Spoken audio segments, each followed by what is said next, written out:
I gave 6 cars away that first year. Oh, that's so cool. And, of course, every major TV station showed up. Car dealer gives cars away for Christmas. So it was pretty successful there, and I did that for 2 years, and then I sold my lot. Yeah. And it was so much fun to do, and plus we thought we were doing something good. We saw the people we were helping. Now, how many years did you do that from your own lot? We did that just 2. 2 years from your own lot. And then I stayed in the car business, so I'd just tell every other dealer, well, hey, we'll do something big out here and get the news out, and it grew from 2 to 10 to 15 to 50. And then I gave 50 away one Christmas, and I was 50 cars away? Yeah, in fact, that was the year of Katrina, and we actually sent a truckload down to the people down in Louisiana. And then I thought, well, if I were up to 50, it was getting kind of nuts to give 50 away all one morning, so we decided we'd do it all year long. Nice. And so then Santa comes more than once a year. Then. Yeah. Car Santa, that well, and we were giving them away still all year long, but that's then it becomes a full-time job. Yeah, well, it wasn't yet. No, it went quite a few years that it grew to where we decided. First, it came summer. It was July, and we were doing cars for Christmas. I said, it doesn't make sense. So we started getting a lot of requests from some of our veterans when we hit Iraq and things. So I said, well, let's start a summer program called Cars for Heroes and just take care of veterans and their families. During the summer, and then go back to Cars. And then go back to Cars for Christmas in the winter. So that's what we do.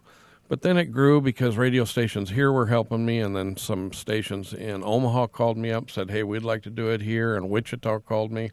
So we've been in Omaha in 8 years, and I think Wichita 7. So how do you keep your timeline in order? Because it sounds like you're in Omaha, Kansas City. You're everywhere. Because I'm very unorganized, and I like giving the cars away. So when they're ready, I go up and we do something with it. It's mostly the media that keeps us alive and gets more donations for us. And we're, of course, down here. It's been 17 years. And so this Wednesday at our golf tournament, we'll give a dozen away, and every major TV station will show up. So at the golf tournament, do you have people writing in, or it's just some of the people who show up? Nonstop. I get 15,000 requests a year on our website. This is the part of your job that I wouldn't like. I'd love to give stuff away. I work half the time at Isle of Capri, and I'm like, please let me give away a car. I want to say brand new car. Yeah. And then he does, and he's not so happy because it's like twice in a month. Yeah. Right. And I'm spent. But, right. But I think probably I've heard the letters. Yeah. Letters are absolutely heart-wrenching. Yeah. Just insane. And they all are. And that's really the part of your job that I do not envy, is having to read all about how, like, there's so many different hardships. People that do not have a car, or that lost their job. I mean, especially with the economy downswing, that you get 15,000. Is that right? 15,000. I read them all day long. They of course, they come to the website, and then with do you have technology. To see a therapist? Like, what's the website? The website is cars4heroes.org, and you can read some. I don't post them all, but I put a few stories up just to give people an idea of what we're doing. Yeah, kind of. No, it's very difficult, but what it does when somebody puts an application in, we have a file system on how we file them, because it may come from Minnesota or here, or they may be a veteran or they're not, and but they come to my phone. So all day long I'm reading them, because when you have that many of them, if you stop for a day, you're backed up for a day. Yeah, you're totally backed up. And you get all those to your cell phone? Mm-hmm. Yeah, they go. While we're sitting here, I'll get a dozen of them that'll come across, and I don't know how you wouldn't start crying. Yeah. From Generic.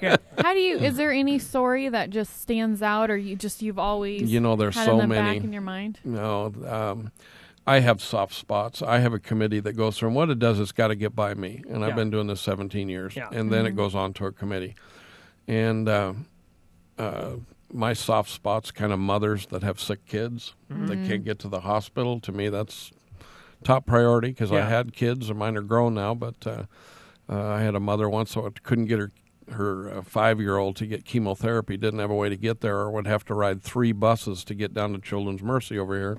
Man. And, when we gave her a car, she was doing that 3 times a week. Stuff like that. But, I mean, there's many good stories. I mean, there's a lot of these veterans that are I gave a guy last year, had 3 Purple Hearts and couldn't get around, didn't have a car, and it was just a shame to... Do you think it's odd how a veteran or somebody with 3 Purple Hearts, how... They wouldn't have a car. How they wouldn't have a car, like how weird cosmically that is. Well, I that learned this that person is a war hero, and and they can't afford a car to drive. Yeah, I've learned our government doesn't take very good care of these guys, and they don't complain. They're military guys. They take care of them, but it's a long process. I didn't know the first guy I gave a car to. I didn't know he couldn't get to the VA. He was in charge of disarming IEDs. And one went off, and he lost an eye, and has a little brain damage, and walks a little funny, has a cane.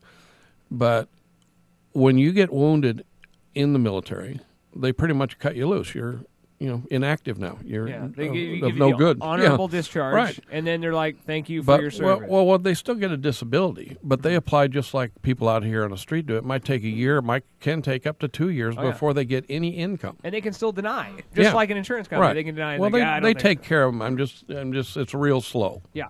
I don't know how you and I would be crying all day. Yeah, yeah. I've gotten a little numb after this many years of doing you'd it. Have to be. Now, do you ever read a letter, or how often, I guess, would you read a letter and it doesn't pass you? Like you're like, okay, this really isn't a hardship. You just need to get a job, or just something that's really not that that serious. 15,000 people. Right.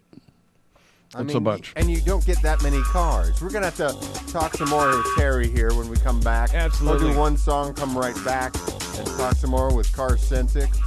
Yeah. Terry Franz. Website is carsforheroes.org. .org, Yeah. And then we'll talk more about that program. And how people can get cars to you.